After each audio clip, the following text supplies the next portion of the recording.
Hey True Believers, Englandine here with another batch of new comic book reviews. In this case, we're talking about independent comics. Yeah, I know usually I do a Marvel, a DC, or an independent, but I had 4 books I read right in a row, and I said, you know what? Okay, let's do this. Let's see how it goes. Hopefully I'll point you towards something you might like or steer you away from something that is absolutely garbage. Either way, let's kick back, relax, and get this party started. And we're going to kick off this whole shindig with Bad Mother. The cover is very generic. It's very boring. I actually was turned off by this cover. I didn't want to pick it up. But it was a very slow day at the comic book shop, so I did. And then I started reading. I'm like, oh, crap.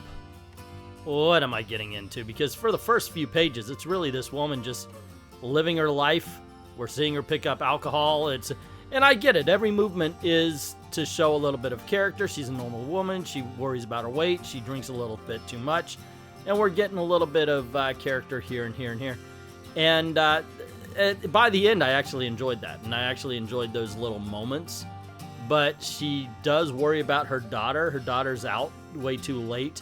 And she finally comes home. Of course, the teenage daughter's being a teenage daughter. She finds out that the guys that her daughter was with kind of roughed her up a little bit, so she decides to go over and do something about it. Well, guess what?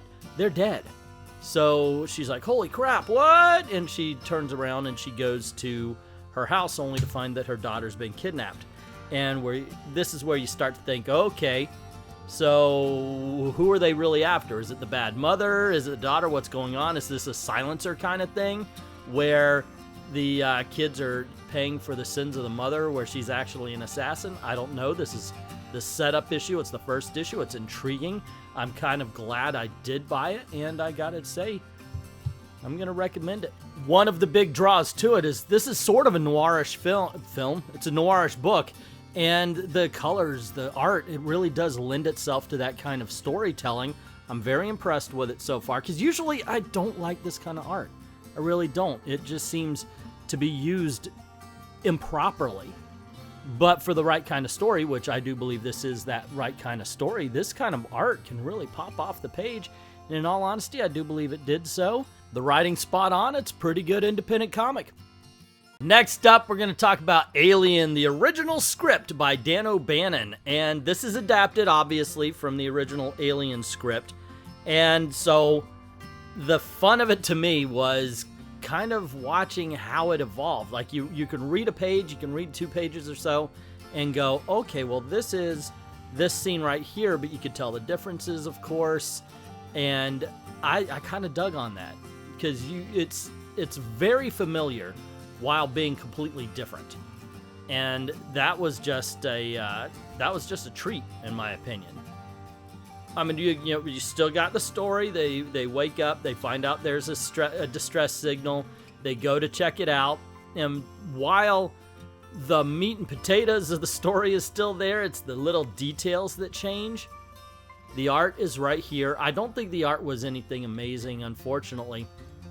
I think it could have been a little bit more goth, if that makes any sense. The same way that Bad Mother needed to be noir, I think this needs to be a little bit more in shadow. It's a little bit too well lit for me. Not for these scenes right here when they're on the ship where they're feeling safe. This is before the alien hit. Actually, this entire book is before the alien hit. It would be the first 15 or 20 minutes, it feels like, of the movie. So it's all character build up. They get to the ship. We get to see what's going on. But we have not yet had the face hugger on the helmet. So it is leading up to that. Based on that, though, you would figure out if this is going to be for you or not. Maybe you should wait for the trade, maybe not. I'm going to keep going with this. I think it's an interesting story, to say the least. I'm looking forward to seeing where it goes, how it differs, the whole 9 yards. But this one issue, I can recommend for those who don't mind character issues, who don't mind setup, and who are very intense Alien and Aliens fans. The rest of the films, I know that varies, but definitely if you're an Alien and Aliens fan, you'll probably enjoy this one quite a bit. Kanto and the Clockwork Fairies. If you haven't read the original Kanto miniseries, you're doing yourself a disservice, but luckily enough, As much as I love the original series, I could say you don't need to read that to enjoy this. Now, while of course they don't tell you the whole story of the miniseries, at least you do get caught up. You get to find out who Kanto is. Why is he the one that's sent out on the missions? You know, why is he the adventurer and the whole 9 yards? You get character insight on this one shot, as well as a fantasy adventure at the very least. That's one way to describe it. It's thoroughly entertaining. I don't want to use the word whimsical because there is weight to the story. There's meat with these potatoes. And at the same time, it's just sheer joy to read. It's a pure entertainment book. But it mimics Bone in a way that the more the book goes, the more stories we see, the darker the world gets, the less innocent it is. And I think that just works. It worked for Bone because the story became deeper and deeper, and it works here. In this case, we have Kanto trying to rescue a whole bunch of fairies. Seriously.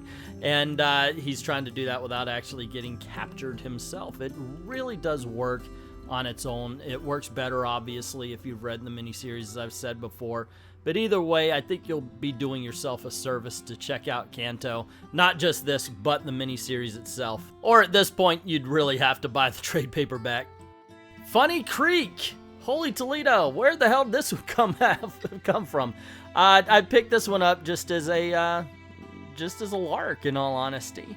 I was like, okay, let's check to see what this is all about. And it turned out, once again, it's just a whimsical book. This young girl loves this TV show called Funny Creek. You see where this is going, right? And she finds herself in the TV show. And she meets her favorite clown there, and she ends up becoming the sheriff of the TV show. Gosh, I'm just saying this over and over again. It's an entertaining book. Once again, it's a bit deeper than what it looks like. I'm kind of surprised. I do not like this art style for most of the things. Seriously, whenever I see it, they're trying to tell a really serious story, but it works here. It works here because that's the world she's living in now. That's the world she's inhabiting because she is inside of this cartoon. I don't like it when they try a real world approach, but it's got this cartoonish art style. I understand it's the manga thing and kids are into manga today. They're into the Japanese comics.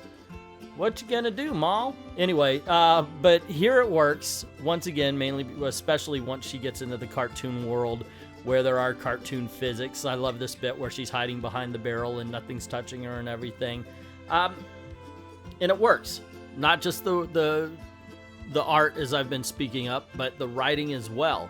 The writing starts off a little bit more serious, but when she gets into the cartoon world, she, of course, is the only one that knows what this is. She's the only one that knows, wait a second, guys, we're in, because everybody else, this is just the world.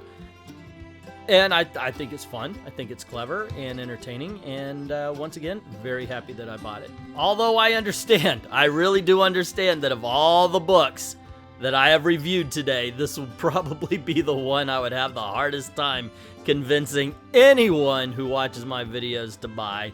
That being said, give it a shot. I would love to get your take on it because this is so far out there. This is such without, in all honesty, we've been there, we've done that. We've seen people enter the TV shows and all that kind of stuff.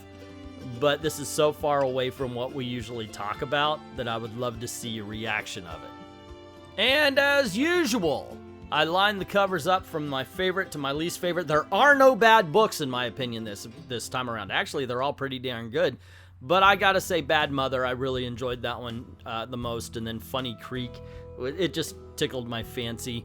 I did like the story. I like the writing and the art that went along with it. Kanto is just a ton of fun. And once again, not just this book, but get the whole thing. I'm pushing the whole kit and caboodle here. Now, this is a good book, Alien. That being said, this was setup. Only setup. And that's why it's at the back of the bus. But that's just my opinion. What is yours? Let me know in the comments below. Don't forget to click like, share, subscribe, ring that notification bell if you haven't done it already, making sure that the notifications are on all so you don't miss anything. And if you do like the channel, click on one of the videos that are popping up around here and consider going over to Patreon or to Ko-Fi, drop $1 in the till. Helps keep the lights on, helps keep making videos for you. Like to thank everybody who's already done that, and to everyone, all of the true believers, thank you very, very much for watching.